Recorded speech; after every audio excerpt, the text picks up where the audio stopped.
Today, we're going to dissect the most spectacular fraud in German history and uncover not just how it happened, but why it worked for so incredibly long. Just picture this for a second. A dark Munich office at 2 a.m., a single desk lamp illuminating a spreadsheet, and the sudden, terrifying realization that the absolute pride of European fintech was built entirely on air. Let's unpack the Wirecard scandal. Right, let's dive into this by starting directly at the climax. $2 billion. That is a 2 followed by 9 zeros. We're not talking about a rounding error or a slight miscalculation here. This was massive, liquid cash that was supposedly just sitting in bank accounts, propping up the valuation of a total financial titan. And then, in the blink of an eye, it simply vanished into thin air. Well, actually, scratch that, it was just never there to begin with. So how exactly do you fake $2 billion? You know, the real mystery we're exploring today isn't just how a massive DAX 30 company conjured this phantom money out of nowhere. The much more terrifying question is why a heavily regulated, globally respected financial system let them get away with it for a full decade. The absolute core of our explainer today is understanding the anatomy of that systemic failure. Section 1. The Phantom $2 billion. The illusion of Germany's tech darling. Wirecard wasn't some fringe, fly-by-night startup. We are talking about a $28 billion behemoth. It was the absolute pride of Germany. I mean, they were so successful that by 2017, they actually displaced a century-old traditional bank in the prestigious DAX 30 index.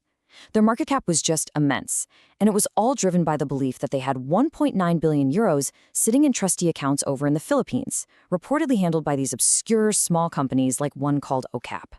The numbers were staggering, and the market just ate it up. Germany's tech darling, a $28 billion company, and $2 billion in cash, was never there. This quote perfectly captures the absolute shock of reality setting in. The very cash driving this historic valuation was nothing more than a phantom. The so-called European PayPal, the shining future of fintech, was entirely hollow. Section 2. The Face and the Shadow. The two architects behind the $28 billion illusion. To really understand how this happened, we have to look at the two guys running the show. And honestly, they could not have been more different. On one side, you've got Markus Braun. He's a former KPMG consultant with these ice blue eyes, super calm, very polished, constantly preaching about proprietary AI. The media literally called him the Steve Jobs of the Alps. He made investors feel totally safe.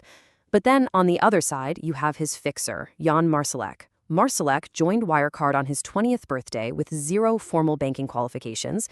He built this wild reputation by allegedly routing all company internet traffic through his personal computer just to snoop on everyone. Marsalek was the shadow. He was jetting off to Dubai, Manila, and Moscow, running operations that even Wirecard's own accountants couldn't trace. Oh, and as intelligence later confirmed, he was simultaneously working for Russian GRU intelligence. You really can't make this stuff up. Right from the jump, these two were laying the groundwork for a massive fraud. Wirecard actually started out processing payments for the internet's shadow economy. You know, things like online gambling and adult entertainment that traditional banks wouldn't touch with a 10-foot pole.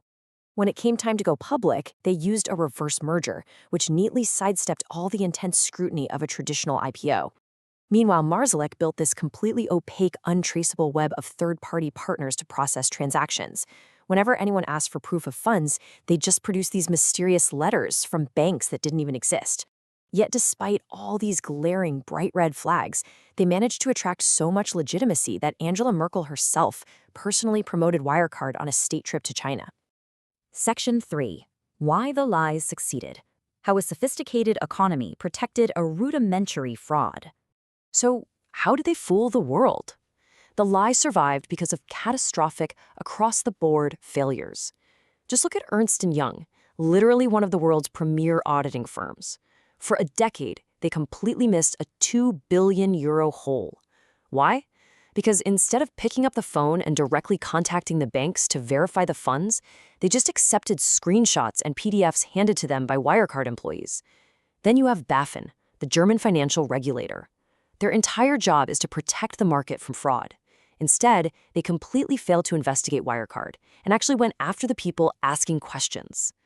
And overarching this whole mess was the German establishment, politicians, banks, the media.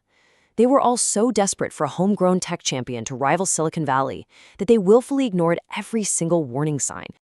The most shocking example of this regulatory blindness has to be the treatment of Dan McCrum. He was a bespectacled Financial Times reporter who got a tip way back in 2014. He actually flew to Dubai to find the luxury hotels Wirecard claimed to work with, and guess what? They'd never even heard of them. He flew to Singapore and found that their massive processing hub was literally just an empty rented desk. But when he published his findings in 2015, BaFin didn't investigate Wirecard. No, they investigated McCrum. They accused him of market manipulation, and German police actually raided the Financial Times' offices. For 5 years, this guy was painted as a conspiracy theorist and treated like an enemy of the state. It wasn't a genius scheme. It wasn't sophisticated. It was a spreadsheet lie, maintained for years because nobody bothered to check. That is the ultimate tragedy here. This wasn't some high-tech Ocean's 11 master heist. It was incredibly rudimentary. It was a simple spreadsheet lie that survived because an entire ecosystem decided the narrative of a European tech champion was way more important than the actual math. The lie lived simply because nobody bothered to check.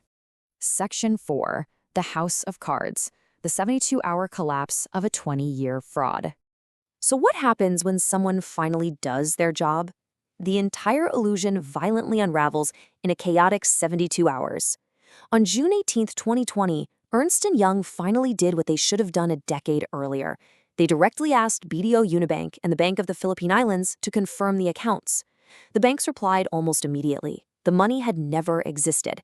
That very evening, Jan Marsalek calmly tells his colleagues he's flying to Manila to find the missing cash. Instead, he boards a private plane to Belarus and slips into Russia. Just 4 days later, on June 22nd, Markus Braun resigns and is swiftly arrested. The House of Cards completely collapsed. And the realization of this fraud triggered an absolute bloodbath in the markets. The very second investors realized that 1.9 billion euros was a complete phantom, the stock price just fell off a cliff. A staggering 72% of this massive DAX 30 company's value was wiped out in just 48 hours. Billions of dollars of investor wealth, just gone. The aftermath leaves us with a pretty stark and bitter reality.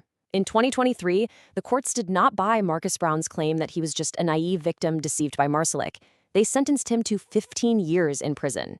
His chief accountant got 3 years. Dan McCrum? Well, after a grueling 9-year fight where he was harassed and targeted, he was finally vindicated with a Pulitzer Prize. But the true mastermind, Jan Marsalek, he remains completely untouchable, reportedly living under state protection in Moscow. And the money? Most of it was either used to artificially prop up the stock or siphoned off to shell companies. It's completely gone. The numbers were only perfect because nobody checked. That is the real ultimate takeaway from this explainer. This systemic failure happened because an entire financial culture simply stopped asking questions. Wirecard was a mirror. It showed us exactly what happens when regulators, auditors, and politicians become completely captured by the desire for success. The numbers on the spreadsheet looked absolutely perfect, sure. If a rudimentary spreadsheet lie can fool the world's strictest regulators for a decade, who isn't being checked today? I want to leave you with that final thought to ponder as we wrap up this explainer. If a massive, heavily regulated $28 billion company could maintain a lie using nothing more than PDFs and empty desks for over 10 years, who else out there right now is sliding by simply because everyone desperately wants to believe the narrative? Think about that the next time you see a tech darling promising the impossible.